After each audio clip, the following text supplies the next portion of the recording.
Hi, everybody. This is Mr. Seymour, and what we're going to look at in this lesson is an overview of the principles of constitutionalism, and then we're going to examine the blueprint of the Constitution. So let's get started. Your learning objectives. After completing this lesson, you will list and describe the 6 principles of constitutionalism.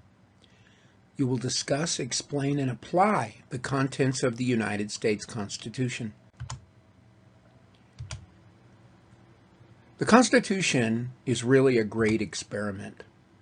The Founding Fathers wanted a document that was going to divide, distribute, balance, and protect governmental power and ensure that the liberties and that the rights of the people were also protected. To do this, they were going to institute a series of very important principles into the new Constitution. Of course, they had a little help from those giants on whose shoulders that they were standing, and they knew it. The Enlightenment philosophers, Thomas Hobbes, John Locke, Jean-Jacques Rousseau, Montesquieu, just to name a few.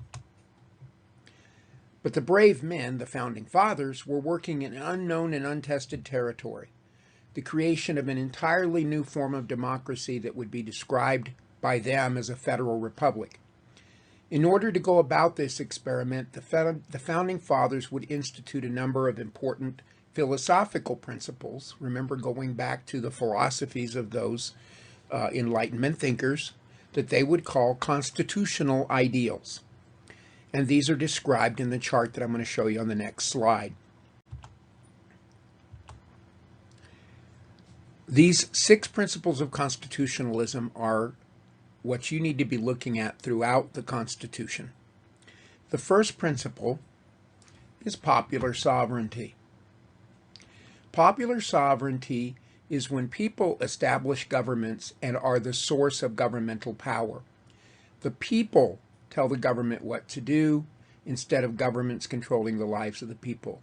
Now, how do we know that they had popular sovereignty? Because the Constitution starts with 3 words. We, the people.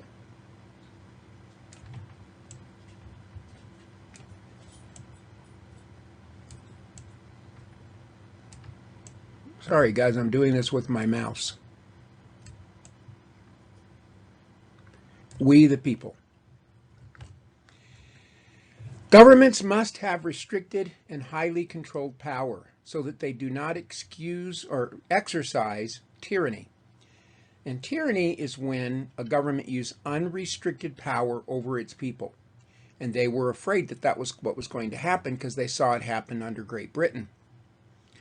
Individual rights had to be firewalled. And by firewalled, what I mean is they had to be locked away from those things that could harm them. They had to be protected. And they had to be protected from the government. So the people had to be protected from the government that was supposed to protect it.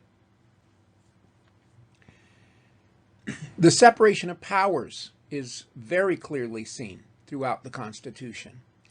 Government power is divided among branches. In the United States government, the 3 branches are the legislative or lawmaking branch, the executive branch, which is implementing and executing the laws, supposed to carry out the laws, and the judicial branch, which is supposed to interpret and enforce the law. The next principle is checks and balances. In order to ensure that no one branch of government gets too much power over the others, each branch is given just a little bit of authority so that it could check or restrain some of the powers of the other branches. And one of the things that people do is they get separation of powers and checks and balances mixed up. Separation of powers is simply your branches of government. Checks and balances are things like vetoes and overrides and all the other procedural things that we will see in the Constitution that allow for a check over the other branch.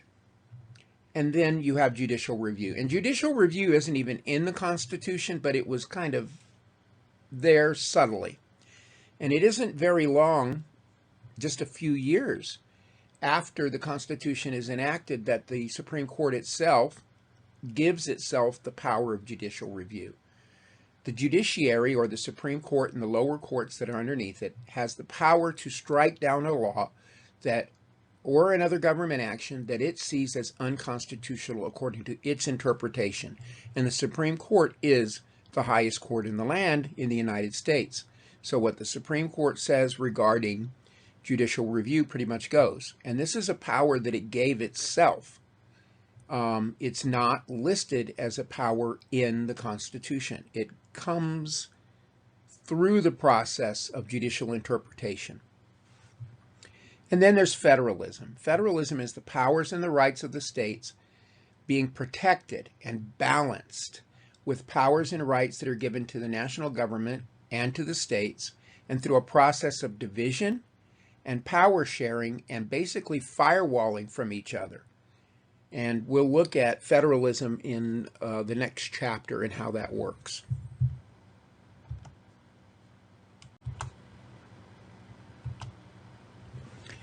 Now, once we have these new governmental principles developed, we have to incorporate them, put them into the Constitution. So once these basic principles of governing are identified, then they were included in the new Constitution. The Founding Fathers, and when I use the term Founding Fathers here, I'm really talking about the people who wrote the Constitution in this case. They believed that if the new federal government could be instituted in such a way as to reflect the basic principles of constitutionalism, then it would work. But it would have to recognize them and stay true to those principles over time. This was a great experiment. Of course, we're 227 years down the road now, and they did such a good job that we've only had to change the Constitution 27 times formally. And we'll talk about informally later. Of those 27 changes, 10 of them were made in the first 2 years of the new Constitution so that we could have a Bill of Rights. This part I like to call short and sweet because that's exactly what the Constitution is, short and sweet. In its original form, the Constitution runs just over 4,500 words. In comparison to other constitutions, this is very, very short. It's a really brief document. But in this document, the Founding Fathers have offered us an outline for how to govern that's incorporating the ideas that have worked for other governments, as well as new and uniquely American ideas that would work for us. It makes our Constitution something that has been the envy and the model of modern democracies throughout history. It serves as a blueprint, and that's what the Founding Fathers designed it for, to be a blueprint for a new form of government. It's written in 3 main parts, the Constitution. The first part is the preamble. It begins with "we the people," so that we can guarantee that the people are the source of governmental power, and that is where we find popular sovereignty first beginning in the Constitution. It acts as an introduction to the Constitution, and it clearly states the goals and purposes of our government. There are 7 articles, the meat of the Constitution. The first 3 articles deal with branches of government, which is the separation of powers, and the checks and balances are in there as well. But remember, they're not the same thing. The legislative branch is in Article 1, the executive branch is in Article 2, and the judicial branch is in Article 3. Legislative is the people that make the law. Executive is the people that implement and enforce the law. Judicial is the people that interpret the law. Article 4 specifically outlines the American system of federalism, which is the balance and division of power between the new national government and the states, and it also talks about relationships between the states. Article 5 discusses the process that we're going to use in a constitution to formally change or amend it. Now, we've only made 27 changes formally in our history, and the first 10 of those are creating the Bill of Rights. So this document has been fairly unchanged from a formal perspective over its history.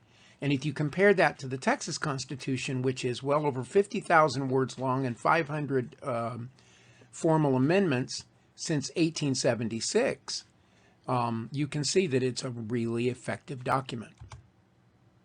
Article 6 of the Constitution makes the Constitution the supreme law of the land.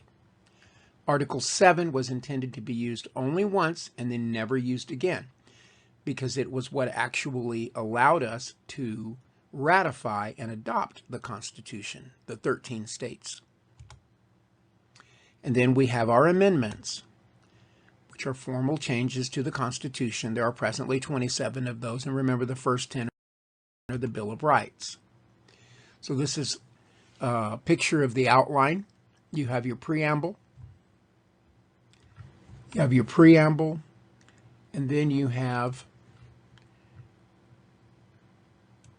so we can check that off, Article 1, which is the legislature. Section 1 of Article 1 deals with congressional power. Section 2, and it establishes a bicameral legislature. Section 2 deals with the House of Representatives. Section 3, the Senate. Section 4 talks about elections and meetings. Section 5 talks about qualifications and rules. Section 6, pay and restrictions, and the fact that you can't serve in the Senate or in the House and be in the executive branch at the same time. Section 7 talks about the legislative process. Section 8 is the power of Congress, the powers that are delegated to it. Section 9 is your limitations on Congress, what it can't do. And Section 10 is the powers that are prohibited to the states. And Sections 8, 9, and 10 are basically all part of implementing federalism. Article 2 deals with the presidency and the executive branch, election, installation, and removal, presidential power, start the State of the Union address, the responsibilities to receive ambassadors and execute the laws faithfully and commission officers. Impeachment and removal, which is how we kick a president out. It's never been completely done. Article 3 is your executive branch. That's the justice system and the Supreme Court and the courts. Article 4 is dealing with states, and that's dealing with the relationship between the states and between the states and the federal government. Article 5 is the process of amending. Article 6, supremacy. Article 7, ratification. Let's go to the preamble. We the people. These are the three words that set the tone of the United States Constitution. They're intended to document the recognition of popular sovereignty, that all government power comes from the people. The preamble will continue by outlining the specific purposes that we've talked about previously: forming a more perfect union, establishing justice, ensuring domestic tranquility, providing for the common defense, promoting the general welfare, and securing the blessings of liberty.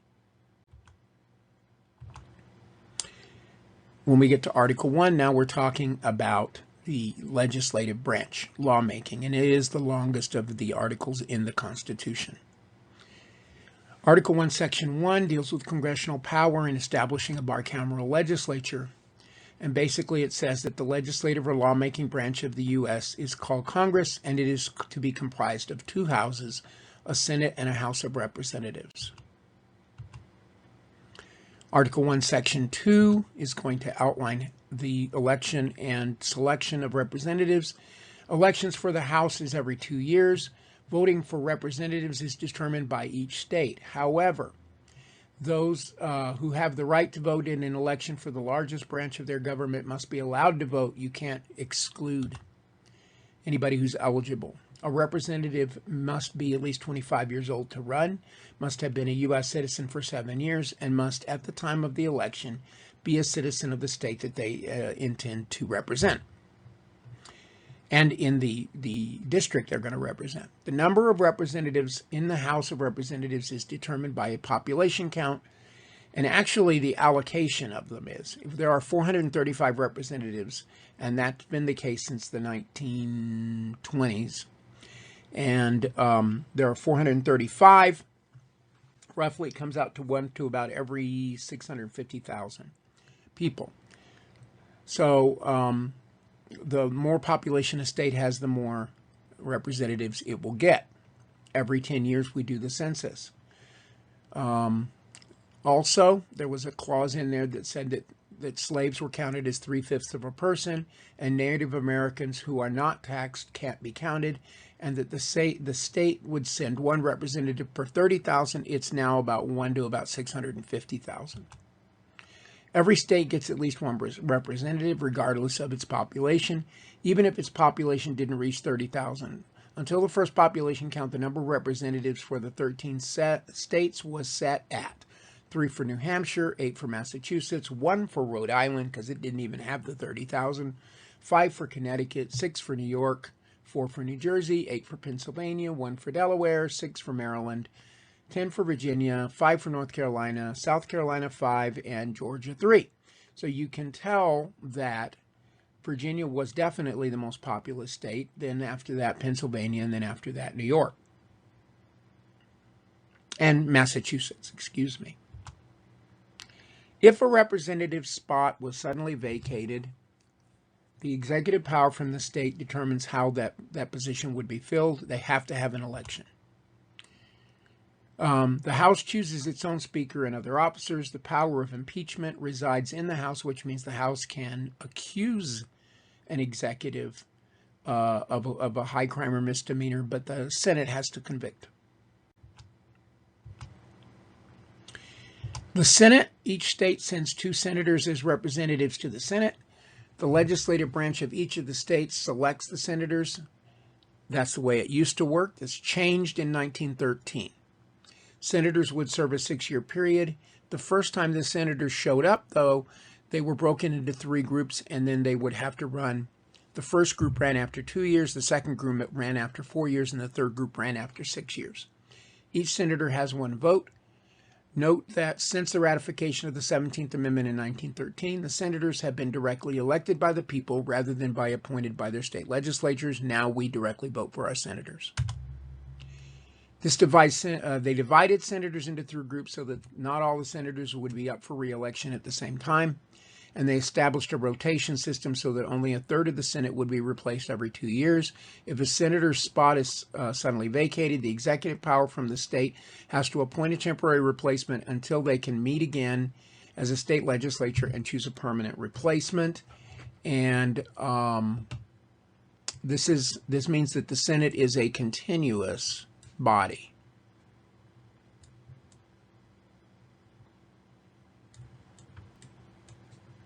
A continuous body means that it, unlike the House of Representatives, is always in session. They never stop.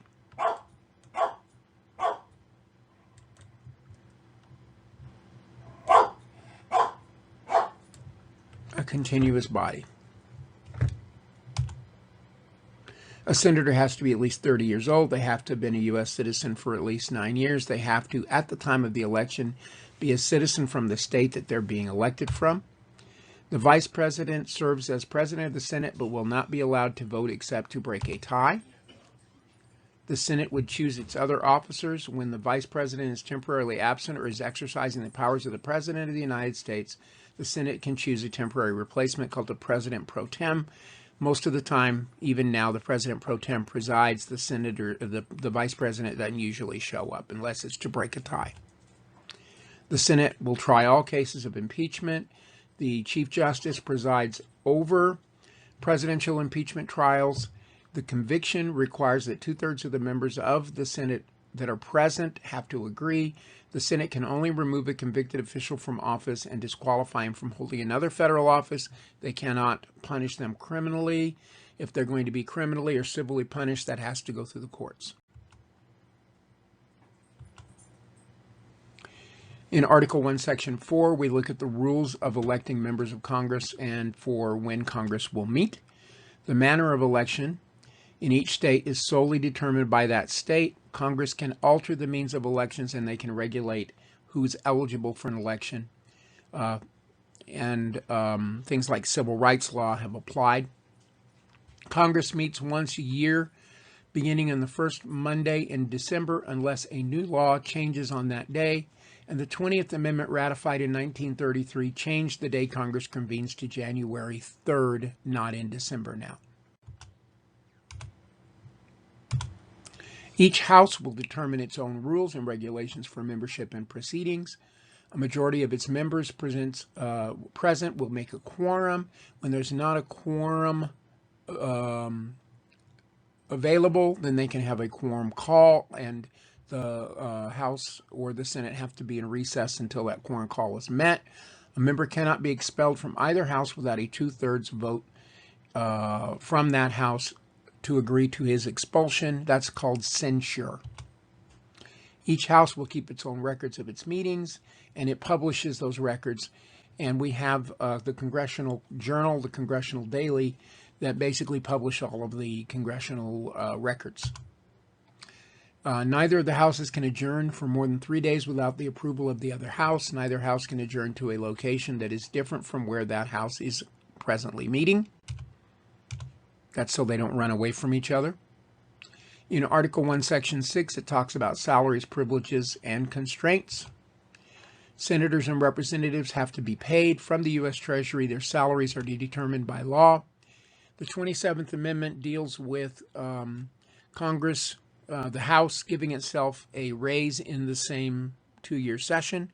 If they're going to give themselves a raise, they can't get the money until they stand for re-election. Senators and representatives cannot be arrested for a crime except for treason, felony, or a breach of the peace while meeting in Congress or while traveling to or from a meeting in Congress. Freedom of speech is protected in both houses. And while a senator or representative is serving in Congress, they can't take a civilian job newly created by the government or any civilian job that has recently had its salary raised. And no one holding another post in the government can serve at the same time as a senator or a representative. That's so that we can separate the branches. In Article 1, Section 7, it discusses how a bill is going to become law. And I know we're going through these rather quickly because we're going to take a lot more time as we go through this course looking at each of these sections in the Constitution. Don't worry. A proposed law or a bill can originate in the House or the Senate, except for a tax law. Any law that's going to deal with taxes has to originate in the House, and that's because of this complaint, no taxation without representation. Remember that from 1776? If a bill is passed in the House and the Senate, it can go to the president for review and signature. The president has the right to accept that bill or to return it with an objection, called a veto, that has originally proposed to the House that originally proposed it. Once that bill is returned, the objection to the House must be recorded into the journal. If 2/3 of the House agrees to pass the bill, then it's sent to the other House for reconsideration. If 2/3 of that House agrees, this is called an override. Okay, if 2/3 of the other House also agrees, then it automatically becomes law despite the president's veto. That's the override. In both houses, the veto is recorded in the journal. If the president takes more than 10 days to return a bill, not counting a Sunday, then the bill automatically becomes law. Congress, unless Congress has ended its session. If it's ended its session during that within the 10-day period, then the bill dies, and this is known as a pocket veto.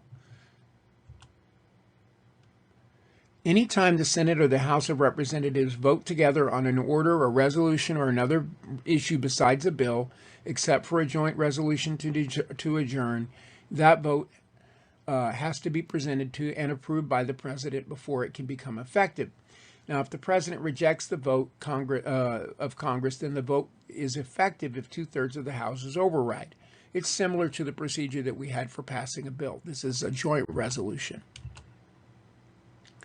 All right, so now we're going to get into the big long one, which is your enumerated powers that are given to Congress. So I've got this in 2 slides. Congress has the power to levy and to collect taxes, and that includes taxes on imports, to pay debts, to defend the nation, and to protect general welfare. All taxes on trade have to be uniform throughout the nation. And this is a really important one because this was part of the commerce compromise that we talked about in the last lesson. Congress can regulate commerce with foreign nations, between nations, and between the states, and with Native American tribes. Congress can borrow money on credit, can determine rules of citizenship and naturalization, and it can establish laws of bankruptcy that apply to the entire nation. Congress has the power to coin money and establish its value, and it has the power to prosecute anybody who counterfeits money. It can set standards of weights and measures and determine punishing for counterfeits. It can establish a postal road and a post office. It can determine a system of copyright and patent, and it can protect those patents and copyrights. It can determine the federal court system below the Supreme Court, what we call the inferior courts. It has the authority to judge whether or not a crime has been committed at sea and to decide on an appropriate punishment, and it can determine how to punish a violation of international law. And by the way, you might think that piracy and crimes at sea are, well, that's old stuff. Just think about the Maersk, Alabama, just a few years ago, Captain Phillips, where we sent the Navy SEALs to shoot the Somali pirates, and we used this clause to justify it. Congress can declare war, issues letter of marque and reprisal, and grant private citizens the right to capture enemy ships in wartime and to make rules of capture in land and water.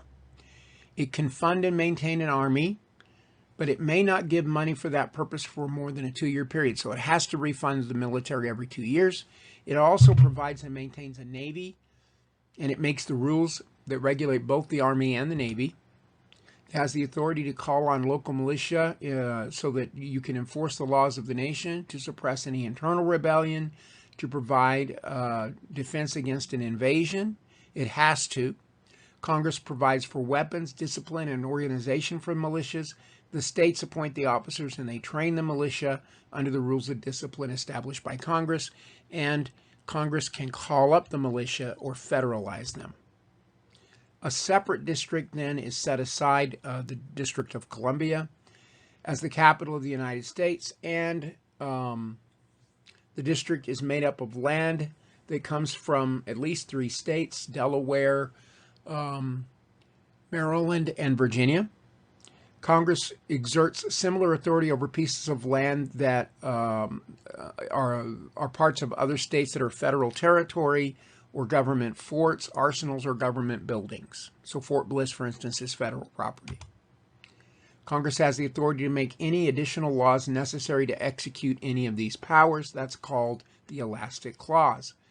And it's called that because it can stretch as much as the government wants it to. And these are what we call implied powers.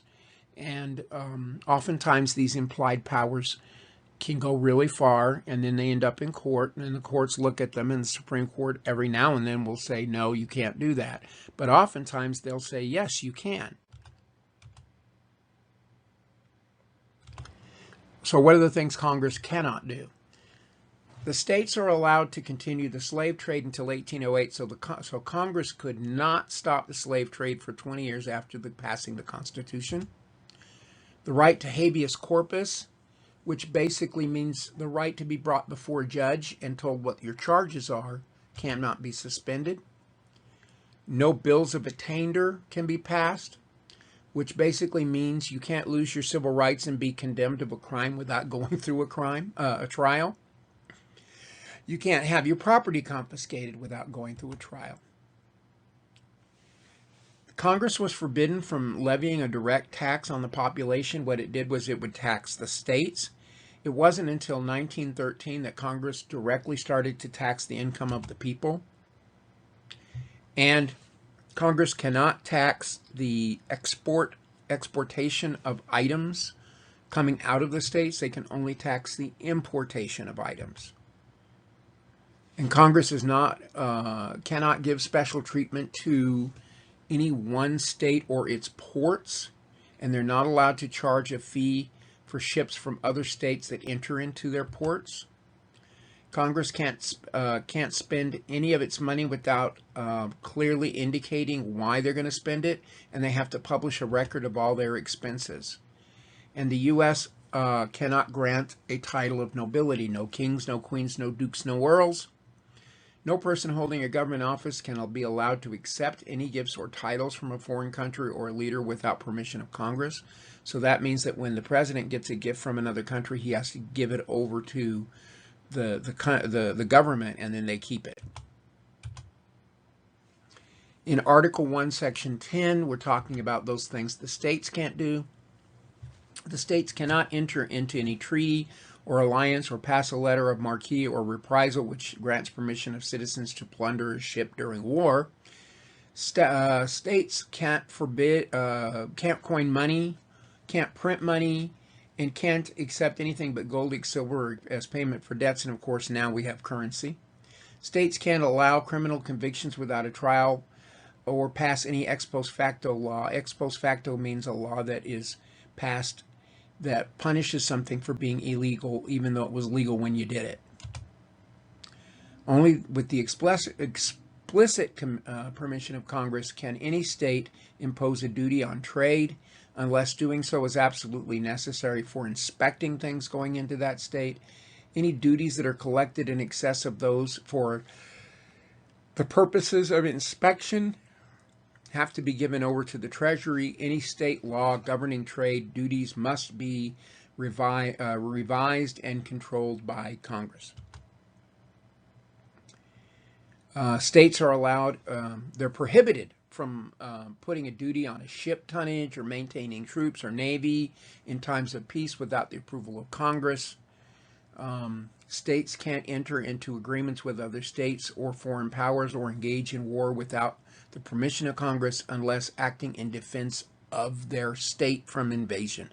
So if we were being suddenly invaded through the Mexican border, we could defend ourselves, but define defense.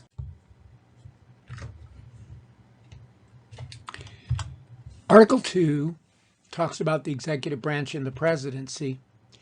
And in Section 1, it discusses the qualifications of office and the proceedings for how to elect the president and vice president. The executive branch of the United States government includes the president and the vice president, who will serve together for a term of 4 years. The next part here, it gets really convoluted and confusing. So what we're going to just say is it outlines the electoral college system. And people vote for their electors in their states and not directly for president. When you vote, you're voting for who is going to get the electors in your state, not for who's going to be president. The person earning the highest number of votes in the electoral college is going to be elected president, so long as that number constitutes a majority of the electors. If no one won a numerical majority of the votes, then the House of Representatives has to choose a president from the top 5 candidates. And in the case of a tie, the House has to choose between the top 2. For the House of Representatives to conduct the vote, 2/3 of the state have to be represented, which is a quorum. Each state gets a single vote. The candidate has to win a majority of the votes in order to get elected president. All of that changed in the 12th Amendment, and it revised the election process in Congress, but we still have the electoral college system. In every case, the second runner-up would become the vice president. If there was a tie for vice president, then the Senate would vote to determine the winner, and the 12th Amendment in 1804 changed this process so that the candidates are clearly listed as running either for president or for vice president. And Congress determines the time for states to choose their electors and the date that the electors' votes are due, and that date is the same for all states. So to be president, you have to be a natural-born citizen, and you have to be, or have become a citizen by the time the Constitution was passed. The president has to be at least 35 years old and have lived in the United States for the last 14 years. If the president dies or is removed from office or resigns or otherwise is unable to discharge the power of the office, then the vice president assumes the duties. Congress has the authority to determine by law who will perform the presidential duties if both the president and the vice president are unable at the time to perform that because of death, resignation, or other circumstances. The person chosen by law of Congress will remain in power. Now, in 1967, we have the 25th Amendment, which basically outlines a very clear line of succession. The president receives a salary, but that salary can't change as long as he's in a period of his election. He doesn't receive any other payment from the United States or any state during the term in office. The salary presently is $400,000 a year, and it's a $50,000 annual expense budget, and that's determined by Congress. The president takes an oath before he can officially have the power of the presidency. I do solemnly swear or affirm that I will faithfully execute the office of the President of the United States and will, to the best of my ability, preserve, protect, and defend the Constitution of the United States. You notice, so help me God is not there, but George Washington was the first to put his hand on a Bible and say, so help me God. Now, what's interesting is that in 2009, Chief Justice Roberts accidentally misquoted the oath, and President Obama had to take it over again in his office on the next day just to be on the safe side.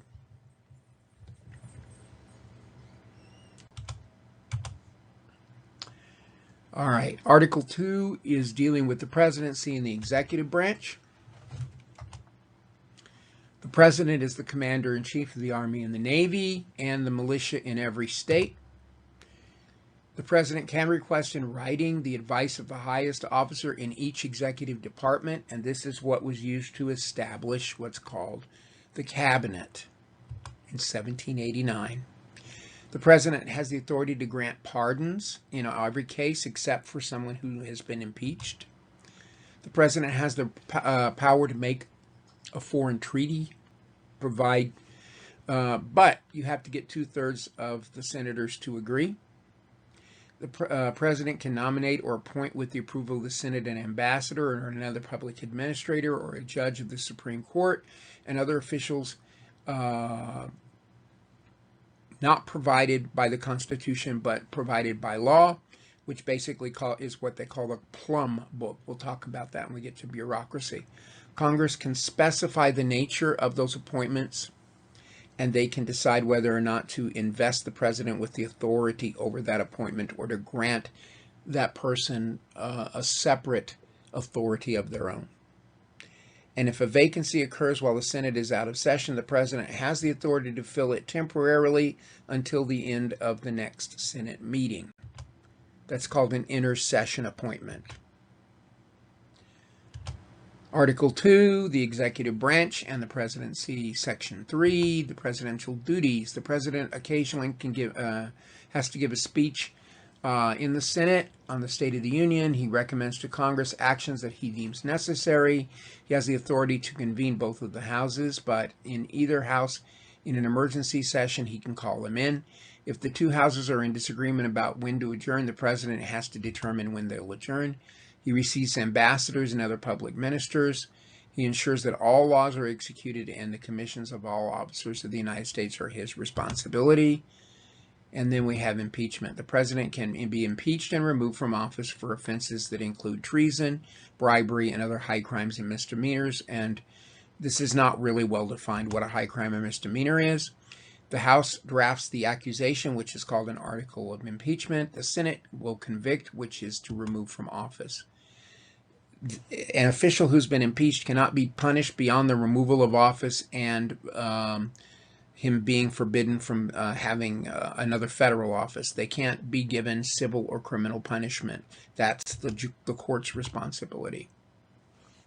Now, getting into the judicial branch, the Supreme Court has all of the judicial power in the United States. This gives power to Congress for the creation of an inferior court, which is our federal court system. Section 2 defines the jurisdiction of the federal courts, and it establishes original jurisdiction for the Supreme Court for cases involving ambassadors, foreign ministers, and consuls in cases involving states as a party. All other cases are at the discretion of the Supreme Court. Less than 100 out of tens of thousands of cases that are presented every year for review are ever considered by the Supreme Court. Anyone accused of a crime at the federal level has the right to a trial by jury of his peers rather than a bench trial, which is held by a judge. And we get to the narrow definition of treason in Section 3. Treason is narrowly defined as waging war against the United States or giving aid or comfort to the United States and its enemies, and it requires 2 eyewitnesses to give testimony to the same overt act unless the person accused confesses in open court. The punishment for treason may not extend, it is death, but it may not extend to the family or heirs of the accused person, and you can't take their property. All right, so Article 4 deals with states. Full faith and credit clause. Each state has to respect the laws, public records, and court decisions of other states, and Congress is responsible for deciding how each state will act. Each state's acts will be made official and enforced. And this is where it gets really dicey, because we're talking about the issue of same-sex marriage here as well. And I don't think the Founding Fathers considered that one. And when you talk about the issue of same-sex marriage, Section 1, Article 4, Section 1 gets thrown up a lot. And at this point, it's looking like at some point the Supreme Court is going to have to make a decision on this. Section 2, citizenship. A citizen in one state is considered a citizen in every state and is entitled to all of the rights of citizenship in the United States. Anyone who is charged with a crime in one state and then runs to another state must be returned to the original state where the crime took place, and that's called extradition. And this is one of the sadder parts of the Constitution. It says that if you're a slave or an indentured servant and you escape from one state to another, and you are not officially freed in that state, you are a runaway, you have to be returned to the state you ran away from. And this doesn't change till 1865. In Section 3, we're talking about the admission of a new state into the Union. A new state may be admitted into the Union by the authority of Congress. No new state can be made without the boundaries from the boundaries of an existing state or from part of an existing state, unless Congress and the states agree. Now, one time when that did happen was the state of West Virginia, but that's because the rest of Virginia had joined the Confederacy. Any territories before becoming states are subject to the rules and regulations made by Congress for that territory. So nothing in the Constitution should be interpreted to prejudice the claims of the U.S. or of any other particular state, which basically means if you're a territory, you're still a territory. You're not a state yet. The admission of a new state, the U.S. would guarantee to each state that's admitted that it will be governed in a republican manner, which means elections. The federal government will protect each state from invasion and, when directed by Congress, defend each state against an internal revolt, which basically means calling up the militia. So then we have Article 5, which is amendments, the amendment process. Amendments can be proposed either if two-thirds of both the Senate and the House of Representatives agree, or if two-thirds of all of the states call a convention. Now, the reason that they have to be two different systems is because what happens if the federal government took all the power and the states wanted to change things, and they couldn't because the federal government had the ability to call up the amendment. But now we have a system where it can go in two ways. So if two-thirds of both the Senate and the House of Representatives agree, or if two-thirds of all the state legislators call a convention for proposing the amendments. The only time the convention's been done was when we did the removal of liquor, of the ban on liquor. Amendments are ratified when either 3/4 of all the state legislatures agree to the amendment, or when 3/4 of a special ratifying convention in each state agrees, and Congress has to decide which form of ratification to use. Amendments cannot be made before 1808 that changed the constitutional provisions concerning slave trade and direct taxation, and no amendment could deprive a state without its consent of equal representation in the Senate. So you cannot, even though you could make senators directly elected, you can't make them proportional.